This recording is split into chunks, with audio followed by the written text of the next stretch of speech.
कुंडली में अगर ये योग हो तो हर हाल में सरकारी नौकरी मिलती ही है। सरकारी नौकरी किसे और कब मिलती है, इस वीडियो में आप लोग सारी बातें जान पाएंगे कि सरकारी नौकरी का क्या योग होता है हॉरोस्कोप में और कब मिलती है। नमस्कार साथियों, मैं किशोर नाज आप सबका हार्दिक अभिनंदन करता हूं। अगर आप चैनल पर नए हैं तो चैनल को सब्सक्राइब जरूर करें, क्योंकि इस चैनल पे आपको एस्ट्रोलॉजी से संबंधित सभी बातें बतलाई जाती हैं, मैथमेटिकल एनालिसिस करके बतलाया जाता है। केवल कोई चीज़ ये होती है यही नहीं, उसके पीछे का जो साइंस है, एस्ट्रो साइंस है, वो सारी बातें बतलाई जाती है। तो आज के इस वीडियो में मैं आप लोगों को बतला रहा हूँ सरकारी नौकरी के प्रबल योग। अगर ये योग आपकी कुंडली में है तो हर हाल में आपको सरकारी नौकरी मिलेगी। किस फील्ड में मिलेगी ये भी बतलाऊंगा और कब मिलेगी ये भी बतलाऊंगा, क्योंकि सरकारी नौकरी का योग तो आपको जन्मकालीन है, जन्म के साथ ही नौकरी का योग तो बना हुआ है। लेकिन वो नौकरी आखिरकार कब मिलेगी, कौन से टाइम पीरियड में आकर के नौकरी मिलती है, रिजल्ट आ जाता है, ज्वाइनिंग हो जाती है, ये सारी बात इस वीडियो में मैं आप लोगों को बतलाऊंगा। अगर आप सीखने के पर्पज से देखें या अपनी कुंडली देखने के पर्पज से देखें तो भी देख सकते हैं। अगर आपने ये वीडियो पूरी तरीके से देखी और आपने अपना हॉरोस्कोप सामने रखा तो निश्चित रूप से अपनी कुंडली के बारे में आप पूरी डिटेल से जानकारी पा सकते हैं। इस वीडियो को आप अंत तक देखें, लास्ट तक देखें, कब होगी, किस प्रकार होगी, कौन से फील्ड में होगी और कब होगी और कितने समय में होगी, ये सारी बातें इस वीडियो में बतलाया जाएगा। मित्रों, सबसे पहले मैंने ऊपर में जो लिख दिया है वो आप जान लें कि फिफ्थ हाउस और नाइन्थ हाउस जहाँ पे लिखा हुआ है वो कुंडली का त्रिकोण होता है। हालांकि फर्स्ट हाउस को भी माना जाता है, लेकिन फर्स्ट हाउस केंद्र में ही आ जाता है और पहला घर, चौथा घर, सातवां घर और 10वां घर ये केंद्र है। तो ये दो चीज़ें मैंने स्टार्टिंग में ही लिखी हैं ताकि सरकारी नौकरी का जो योग होता है वो केंद्र और त्रिकोण से सबसे पहले पता चलता है। तो आप अपनी कुंडली में देख सकते हैं कि आपके हॉरोस्कोप में पहला घर कौन सा है। किसी के हॉरोस्कोप में पहले घर में 1 लिखा होगा, किसी में 2 लिखा होगा, 2 से लेकर के 12 तक लिखे हो सकते हैं। अब बात यह आती है कि लग्न होता क्या है, तो लग्न से आपको पता चल जाएगा कि वहीं से गिनती शुरू होती है हाउसेस की। तो पहला हाउस जो होता है वो लग्न होता है। किसी का मेष होगा, किसी का वृषभ, किसी का मिथुन, यानी कि 1 से लेकर के 12 तक लग्न हो सकते हैं। किसी का कोई भी लग्न हो सकता है। करोड़ों लोग हैं, लेकिन उन करोड़ों लोगों में केवल और केवल 12 लग्न ही होगा, 1 से लेकर के 12 तक। तो आप किसी भी लग्न के हों, आप अपना एक हॉरोस्कोप खुद से बनाएं और देखें कि लग्न से स्टार्ट करने के बाद जो 5वां घर जो आता है वो आपका त्रिकोण हुआ और 9वां घर जो आता है वो भी आपका त्रिकोण हुआ और बीच में जो पहला, चौथा, 7वां और 10वां घर जो आ रहा है वो आपका केंद्र हो गया। अब बात यह आती है कि ये पहले हाउस में और 5वें हाउस में, केंद्र में और त्रिकोण में अगर किसी प्रकार का संबंध है, इसके लिए आपको इतना बस जानना होगा कि कितने नंबर का लॉर्ड कौन सा है। क्योंकि अगर 12 तक के अगर लॉर्ड आपको पता रहेंगे तो आप पता कर पाएंगे कि मेरा ये पहला हाउस में अगर 1 नंबर लिखा है और 5वें हाउस में 5 लिखा है, पहले का मालिक मंगल होता है, 5 नंबर का मालिक सूर्य होता है। तो और सूर्य और मंगल की कहीं पर या तो दृष्टि हो रही है या दोनों एक साथ किसी भाव में बैठे हैं, तो ये एक सरकारी नौकरी का मेरा योग बना। इसी तरीके से हर एक हाउस के केंद्र और त्रिकोण में अगर किसी भी प्रकार का संबंध है, एक बार फिर से मैं आप लोगों को बतला देता हूं। अगर नंबर 1 है तो मंगल, 2 का शुक्र, 3 का बुध, 4 का चंद्रमा, 5 का सूर्य, 6 का बुध, 7 का शुक्र, 8 का मंगल, 9 का बृहस्पति, 10, 11 का शनि और 12 नंबर का बृहस्पति। यानी कि नंबर के जो लॉर्ड होते हैं ये जरूर पता होना चाहिए, तभी आप कुंडली के अंदर में अपने केंद्र और त्रिकोण के मालिक की स्थिति देख पाएंगे। मान लिया जाए आपके लग्न में 2 नंबर है और पंचम में तब क्या नंबर आएगा, 2, 3, 4, 5, 6, यानी कि लग्नेश आपके हुए शुक्र और पंचमेश हो गए बुध। तो इन दोनों की अगर युति रहेगी कहीं पर या दोनों एक दूसरे को देखेंगे तो ये एक प्रबल योग बन जाता है। तो ये मैंने आपको बतलाया, बहुत आसानी से बतला रहा हूं ताकि बिल्कुल आप अपनी समझ पाएं, अपनी कुंडली भी देख पाएं। और इसका ज्ञान रहने से सबसे बड़ा फायदा ये है कि आप कहीं पर भी ठगे नहीं जाएंगे। अगर आप कहीं दिखाने भी जाते हैं तो अगर आपको बेसिक नॉलेज है तो आप जिससे दिखला रहे हैं उससे आप पूछ सकते हैं कि मेरा कौन कौन सा योग बन रहा है, मेरा कब योग बन रहा है। यानी कि यदि आपको जानकारी है तो आप उससे और ज़्यादा काउंटर क्वेश्चन कर सकते हैं। तो केंद्र और त्रिकोण के बीच का संबंध आपको पता होना चाहिए। दोनों में या तो दृष्टि का संबंध होता है, कोई एक केंद्र का जो लॉर्ड है त्रिकोण के लॉर्ड को सामने सामने से देख रहा है, या फिर दोनों एक साथ ही कहीं बैठे हुए हैं, या फिर दोनों के जो नक्षत्र जिसमें है वो नक्षत्र का भी पता चल जाता है। जब आप होरोस्कोप निकालते हैं तो कौन सा प्लैनेट किस नक्षत्र में है, तो दोनों अगर एक दूसरे के नक्षत्र में भी हैं तो भी सरकारी नौकरी का प्रबल योग बनता है। दूसरी बात, 9th हाउस, 10th हाउस और 11th हाउस, यानी कि 9वां घर जहां पे 9th लिखा हुआ है वहां पे आपका, ये मैंने एक एग्जाम्पल लिखा है, वहां पर 9th हाउस का लॉर्ड हर किसी का अलग अलग होगा। यानी कि आप अपने लग्न से 9 नंबर पर आए, 10 नंबर पर आए, 11 नंबर पर आए, चाहे आपका मेष, वृष, मिथुन, कर्क कोई सा भी लग्न हो, आप अपने 9th हाउस पर आएंगे, 10th हाउस पर जाएंगे, 11th हाउस पर जाएंगे। अब नंबर देखेंगे 9, 10, 11 में नंबर क्या लिखा हुआ है आपका, 9th हाउस का, 10th हाउस का, 11th हाउस का। उन तीनों का जो लॉर्ड है, उन तीनों में अगर किसी भी प्रकार का संबंध है, या तो दृष्टि होगी, या फिर युति होगी, या फिर किसी भी प्रकार का नक्षत्र का परिवर्तन होगा। अब एग्जाम्पल के तौर पर अगर हम इसी को देखें कि मान लिया जाए किसी का मेष लग्न है तो 9th हाउस में 9 नंबर होगा, 10वें घर में 10 नंबर होगा और 11वें घर में 11 नंबर होगा। तो 9, 10, 11, 9 का मालिक होते हैं बृहस्पति, 10 और 11 के मालिक होते हैं शनि। अब अगर किसी की कुंडली में बृहस्पति और शनि एक साथ बैठे हों, बृहस्पति और शनि एक दूसरे को देख रहे हों, बृहस्पति और शनि एक दूसरे के नक्षत्र में हों, तो ये एक बहुत ही हाई क्लास का सरकारी नौकरी का योग बनता है। अब तीसरी बात आती है कि सरकारी नौकरी के जो मेन प्लैनेट हैं, जो प्रशासनिक प्लैनेट है, वो है सूर्य। सूर्य आपका बलवान होना चाहिए। देखा गया कि अगर सूर्य किसी का नवमांश में नीच का है, यानी कि तुला राशि का है, तो बहुत ज़्यादा स्ट्रगल देता है। तो आप अपनी कुंडली में देखें कि मेरा सूर्य कैसा है। अगर सूर्य पे ग्रहण योग है, सूर्य पे शनि की दृष्टि है, तो अगर ये सारी चीज़ें हैं, या सूर्य नवमांश में तुला का है, तो स्ट्रगल बहुत अधिक देता है और आपको नौकरी प्राप्त करने में काफ़ी दिक्कत का सामना तो करना पड़ेगा। हाँ, अगर आपने हिम्मत नहीं आ रही तो नौकरी प्राप्त कर लेंगे सरकारी। अगर आपने बीच में हिम्मत अगर हार दी, और हिम्मत भी तभी आ रहेंगे जब समय अनुकूल नहीं रहेगा, क्योंकि अगर समय अनुकूल है और ज्योतिषीय उपचार भी साथ में करते हैं तो क्या होता है ना कि प्लैनेट भी आपके लिए अनुकूल हो जाते हैं, आपको फायदा पहुंचाने लगते हैं। तो आप अपनी कुंडली में देखिए कि सूर्य, चंद्र और बृहस्पति बलवान है या नहीं है। सूर्य बलवान कब होंगे? जब वो मेष राशि के रहेंगे, नवमांश में भी अगर मेष राशि के हैं, या सूर्य अगर बृहस्पति से दृष्ट है, सूर्य अगर आपका केंद्र में हो या त्रिकोण में हो, चंद्रमा भी अगर कृष्ण पक्ष शुक्ल पक्ष 10वीं से लेकर के कृष्ण पक्ष 5वीं तक का हो, चंद्रमा पर बृहस्पति की दृष्टि हो, या फिर चंद्रमा शुभ ग्रहों से दृष्ट हो, और अगर चंद्रमा शनि से पीड़ित हो, विष योग में हो, या राहु से दृष्ट हो, ग्रहण योग में हो, तो चंद्रमा कमजोर हो जाता है। अब बात करें बृहस्पति की। बृहस्पति अगर आपका कर्क राशि का है, बृहस्पति अगर कर्क राशि का है तो वो उच्च का है। तो यानी कि लग्न और नवमांश दोनों कुंडली में आप अपने प्लेनेट को देखें कि अगर वो बलवान है, अगर वो खुद स्ट्रांग है, तो आपके लिए वो खड़े हो जाएंगे, आपके हर हाल में आपको फायदा पहुंचाएंगे। तो सूर्य अगर मेष का है, बृहस्पति अगर कर्क का है, चंद्रमा से बहुत सारे योग बनते हैं। सबसे अधिक योग जो बनता है वो चंद्रमा से ही बनता है। चंद्रमा से दुर्धरा योग बनता है, केमद्रुम योग बनता है, तो वो तो बहुत आगे की बात है। लेकिन जो मेन जो योग एक जिससे आपको नौकरी मिलने में बहुत आसानी हो जाती है, वो होता है गज केसरी योग। यानी कि चंद्रमा से केंद्र में बृहस्पति होना चाहिए।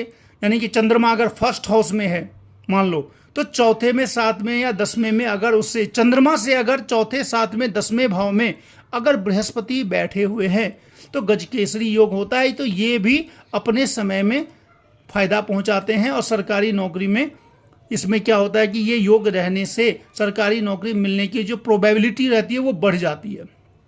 अब है कि 10th हाउस जो होता है वो आपका नौकरी का घर होता है, रिजल्ट का होता है, विद्या जनित यश का होता है, यानी कि जो आपने विद्या प्राप्त की उससे आपको यश कितना मिलेगा।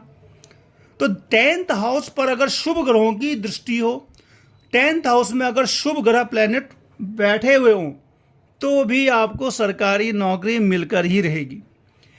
इसके बाद एक चीज होता है जिसको महायोग कहा जाता है। महायोग होता है क्या है? केंद्र और त्रिकोण और 10th हाउस, केंद्र, त्रिकोण और 10th हाउस, यानी कि पहला, चौथा, पांचवा, सातवां, नौवां और 10वां, इनके जो लॉर्ड हैं वो अगर इन्हीं घर में अगर आपस में म्यूचुअल ट्रांसफर में रहे, यानी कि पहले हाउस का जो मालिक है वो पंचम में रहे, पंचम का अगर वो पहले में रहे, या फिर 9th का 10th में रहे, 10th वाला 9th में रहे, यानी कि लॉर्ड जो हैं, जो स्वामी हैं, वो या तो केंद्र का मालिक चला जाए त्रिकोण में, त्रिकोण का मालिक चला जाए केंद्र में, या फिर केंद्र में ही अगर 10th हाउस का लॉर्ड अगर 7th में चला जाए और 7th हाउस का लॉर्ड 10th में चला जाए, तो ये महायोग कहलाता है। महायोग का सबसे बड़ा फल तो यही है कि पैसा बहुत आता है। पैसा कैसे आएगा? तो अगर सरकारी नौकरी का योग रहेगा तो साथ ही साथ दोनों चीजें मिल जाएंगी, और पैसा भी आएगा और सरकारी नौकरी भी मिलेगी। और महायोग होने से सरकारी नौकरी हो चाहे एक बड़ी नौकरी हो, मिलने में आसानी हो जाती है। अब एक और है जो जिसमें बढ़िया नौकरी मिलती है, बहुत बड़ी नौकरी मिलती है। अगर 12th हाउस का लॉर्ड यानी कि 12वें घर का मालिक, देखें अब लिखा हुआ है मैंने सारा कुछ, आपको बिल्कुल एकदम अच्छे से समझ में आ जाएगा कि 12वें घर का मालिक अगर आपका 1st हाउस में हो, 2nd में हो, 5th में हो, 4th में हो, 9th में हो या फिर 10th में हो, यानी कि ये भाव होते हैं, पहले हाउस में बैठा हुआ हो, 2nd में बैठा हो, 5th में बैठा हो, 4th में बैठा हो, 9th में बैठा हो, 10th में बैठा हो, कौन सा? 12th हाउस का लॉर्ड, तो भी आपको सरकारी नौकरी जरूर मिलेगी। अब बात करते हैं लग्न के बिना कुछ हो नहीं सकता है। तो लग्न अगर मजबूत है, लग्नेश अगर मजबूत है, 10th हाउस जो आपका नौकरी का घर है वो अगर स्ट्रांग है, 10th हाउस का लॉर्ड अगर स्ट्रांग है, सूर्य और चंद्र दोनों सरकारी नौकरी के मालिक हैं, अगर वो बलवान हैं, या तो वे सारे उच्च के हों, किसी शुभ ग्रह से युक्त हों या फिर शुभ ग्रह से दृष्ट हों, तो भी आपको सरकारी नौकरी मिलकर ही रहेगी। मित्रों मैं बतला सकता हूँ एक तरीके से ये गारंटेड है कि अगर सरकारी नौकरी का ये जो योग है अगर किसी की कुंडली में है तो निश्चित रूप से उसको सरकारी नौकरी मिलेगी। हाँ, कब मिलेगी? क्योंकि ये तो जन्मकालीन होता है, तो कब मिलेगी ये अभी अब नेक्स्ट आपको मैं बतलाता हूँ। अब पहले बात करते हैं किस फील्ड में लग सकती है। पहला है जैसे कि मेडिकल फील्ड। मेडिकल फील्ड के लिए आप देख सकते हैं कि अगर आपका 2nd हाउस जो होता है, किसी भी कुंडली का जो 2nd हाउस होगा, यानी कि लग्न से स्टार्ट करने के बाद दूसरे घर पे अगर सूर्य, शनि और राहु बैठे हो, सूर्य, शनि और राहु का इफेक्ट हो, सूर्य, शनि और राहु की दृष्टि पड़ रही हो, या फिर सूर्य, शनि, राहु किसी न किसी प्रकार से 2nd हाउस के लॉर्ड को प्रभावित कर रहे हैं, तो क्या होगा? मेडिकल का फील्ड मिलता है, यानी कि डॉक्टर या फिर मेडिकल से संबंधित किसी भी प्रकार की आपको जॉब मिलेगी। अब बात करते हैं military, pilot, railway, police, mines, navy, air force, वो सारे काम जिसमें अदम्य साहस की आवश्यकता होती है, बहुत ज़्यादा साहसिक काम। तो साहसिक काम जो होते हैं वो मंगल करवाते हैं। तो मंगल और शनि ये दोनों मिलकर के अगर 2nd हाउस और उसके लॉर्ड पे दृष्टि देते हैं या फिर युति करते हैं या फिर 2nd हाउस के लॉर्ड के साथ किसी प्रकार का म्यूचुअल ट्रांसफर लेते हैं, किसके साथ? 2nd हाउस का लॉर्ड बैठ जाए शनि के घर में या शनि बैठ जाए 2nd हाउस के घर में, 2nd हाउस का लॉर्ड बैठ जाए मंगल के घर में, मंगल बैठ जाए शनि के घर में, 2nd हाउस का लॉर्ड बैठ जाए मंगल के नक्षत्र में और मंगल बैठ जाए शनि के नक्षत्र में, या फिर मंगल के साथ, यानी कि 2nd हाउस और शनि मंगल का किसी न किसी प्रकार से अगर रिलेशन बनता है तो ये एक साहसिक क्षेत्र में जो नौकरी होती है, सरकारी नौकरी होती है, बड़ी नौकरी होती है, उसका कारक है और हर हाल में मिलके ही रहती है। अब बात करते हैं टीचर की। तो बृहस्पति और बुध, यानी कि बृहस्पति ज्ञान है, बुध बुद्धि है, बृहस्पति और मंगल, बृहस्पति और बुध और बृहस्पति और मंगल, इनकी अगर किसी भी भाव में या तो दृष्टि बन जाए, युति बन जाए या नक्षत्र परिवर्तन हो जाए तो टीचर का प्रबल योग बनता है। अब बात करें इंजीनियर की, मंगल राहु की युति हो जाए, सूर्य, बुध और मंगल एक साथ कहीं आ जाएं, सूर्य और मंगल एक साथ हों, शनि अगर 10th हाउस के लॉर्ड को या 10th हाउस में अगर हो या उस भाव के मालिक पर दृष्टि दे या उसके साथ किसी भी प्रकार का रिलेशन बना ले तो इंजीनियर योग बनता है। अब बात करें हैं आईएएस के लिए 9th हाउस 10th हाउस और 11th हाउस का जो लॉर्ड है उसके अंदर किसी भी प्रकार का संबंध होना चाहिए, यानी कि 9th 10th 11th के जो लॉर्ड हैं इकट्ठे बैठ जाएं कहीं पे। 9th 10th और 11th हाउस के जो लॉर्ड हैं एक दूसरे को अगर देखते हैं, मान लिया जाए 9th हाउस में 8 नंबर लिखा हुआ है, 9th 8 9 10 यानी कि मंगल बृहस्पति और शनि तीनों लॉर्ड हो गए। तो मंगल बृहस्पति और शनि अगर आपस में किसी भी प्रकार से युति से या दृष्टि से अगर संबंध बनाते हैं तो ये एक आईएएस का योग बनता है, यानी कि सिविल सर्विस में उसको बहुत तेजी से सफलता मिलेगी। बुधादित्य योग होना चाहिए केंद्र के अंदर अगर बुधादित्य योग है तो सिविल सर्विस में सफलता मिलती है। वही केंद्र और त्रिकोण का जो संबंध है उसका भी अगर, जो मैंने सरकारी नौकरी में भी बतलाया, आईएएस में भी वही होता है कि केंद्र और त्रिकोण का अगर प्रबल संबंध है तो भी सिविल सर्विस में सफलता मिलती है।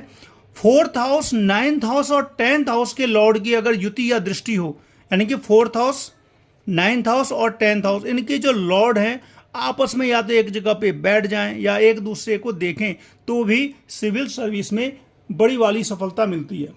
अब बात करते हैं नौकरी मिलेगी कब। ये सारा योग तो हमारे जन्मकालीन ही था।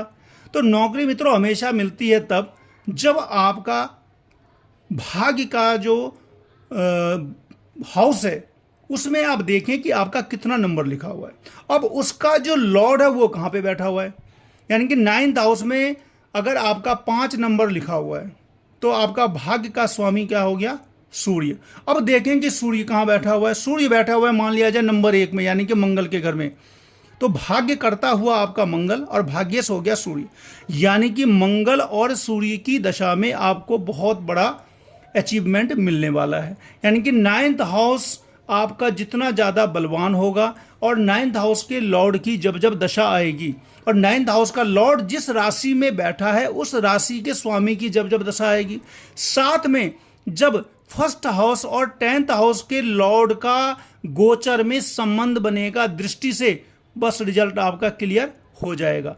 इसके लिए आपको करना क्या, इतना तो ये सारी चीज़ें काफ़ी थोड़ी बहुत डिफिकल्ट भी बतलाई मैंने अभी कि कब होगा, लेकिन कैसे होगा ये बहुत आसान है। आप अपनी कुंडली के अंदर में 9th हाउस को देखें। 9th हाउस में जो भी नंबर लिखा हुआ है, कोई तो नंबर लिखा हुआ होगा 1 से लेकर के 12 तक, उस 12 में जो नंबर लिखा हुआ है उसके लॉर्ड को आप पहचान लें, जो मैं स्टार्टिंग में बतला चुका हूँ 1 से लेकर के 12 तक। मान लिया जाए 9 नंबर लिखा हुआ है तो आपका जो भाग्य का जो स्वामी है वो बृहस्पति हो गए। तो आपको बृहस्पति की पूजा करनी है। बृहस्पति के जितने भी उपाय होते हैं वो आप उपाय पता कर सकते हैं, पूजा पाठ से लेकर के स्टोन तक। और जो भी 9th हाउस का जो लॉर्ड है उसका स्टोन आप आंख मूंद के पहन सकते हैं, कोई दिक्कत नहीं आएगी। खाली शनि का स्टोन पहनते समय थोड़ा सा आपको सावधान रहने की जरूरत है कि शनि की दशा चल रही है या नहीं चल रही है, कहीं उसके शत्रु की दशा तो नहीं चल रही। अदरवाइज 9th हाउस में अगर शुक्र हैं, बृहस्पति अगर मालिक हैं, चंद्रमा मालिक हैं, सूर्य मालिक हैं, बुध मालिक हैं, शनि के अलावा कोई भी प्लैनेट अगर आपका 9th हाउस का लॉर्ड है तो आप उसका स्टोन पहन सकते हैं। और कौन सा स्टोन किसको कब पहनना चाहिए इस पर भी मैं आप लोगों को बतलाऊंगा। जरूर एक वीडियो लेके आऊँगा कि आपको आंख मूंद के आपको पता चल जाएगा कि मेरा ये लग्न है, मेरी ये राशि है, ये स्टोन मैं अगर पहन लूँगा तो इससे मुझे फ़ायदा ही होगा। तो क्या होता है, 9th हाउस के लॉर्ड को आपने मजबूत करना है, 1st हाउस के लॉर्ड को आपको स्ट्रॉन्ग करना है, और 10th हाउस के लॉर्ड को, यानी कि 1st 10th और 9th इन तीनों के जो प्लैनेट हैं, इनके जो लॉर्ड हैं, इनका आप पूजा पाठ करें, इनसे जो भी इसका दान होता है, जो दक्षिणा होती है ये करें, या फिर इनका स्टोन पहने। 9th हाउस के लॉर्ड के स्टोन जरूर आप पहन लें, कोई सा भी स्टोन आ सकता है, जो भी आपको आता है और जिस उंगली में वो उसका है वो आप पहन सकते हैं। और अपनी कुंडली में देखें कि मेरा 9th हाउस के लॉर्ड की दशा अंतरदशा कब आ रही है, और साथ में साथ 9th हाउस के लॉर्ड की दशा का जब 1st हाउस के लॉर्ड के साथ संबंध गोचर में, दशा में, अंतरदशा में जब आता है तो रिजल्ट क्लियर होता है और नौकरी मिल जाती है। मित्रों, अगर आप लोगों को अच्छा लगा हो तो निश्चित रूप से लाइक शेयर सब्सक्राइब जरूर करें। मेरे वीडियो में मैं किसी भी प्रकार का ऐसी बातें नहीं बतलाता हूं जो पचने वाली नहीं होती है, कि मैं ये नहीं बतलाऊंगा कि आपने ये चीज़ कर लेना है और कल आपको नौकरी मिल जाएगी, या फिर बहुत सारी ऐसी सब जवाब नहीं दिखाता हूँ, ना ही डराता हूँ। मेरा ये रहता है कि एस्ट्रोलॉजी का जो मेन सब्जेक्ट जो है, एस्ट्रोलॉजी आप समझें, उससे रिलेटेड जब आप उपाय करते हैं, समझने के बाद जब आप उपाय करते हैं तो अधिक लाभ होता है। इसीलिए मेरी ये इच्छा रहती है कि जो कोई अपनी कुंडली देखें या फिर जो भी कुंडली दिखलाने भी आते हैं तो उनको भी मैं पूरा डिटेल से बतला देता हूँ, उनके बारे में सारी कुछ बतला देता हूँ बिना कुछ पूछे। क्योंकि अगर ज्योतिषी है तो अगर ज्योतिष विद्या है तो इसमें आपको समस्या जानने की जरूरत नहीं है, कुंडली के अंदर में सारी समस्या निकल जाती है। और सामने वाले को जब पता चलता है कि ज्योतिष से इतनी सारी बातें निकल के आती हैं तो वो जिस श्रद्धा से उपाय करता है उस श्रद्धा से उसको बहुत तेजी से लाभ होता है। मित्रों, सब्सक्राइब जरूर करें। मिलते हैं फिर अगले वीडियो में, तब तक के लिए नमस्कार।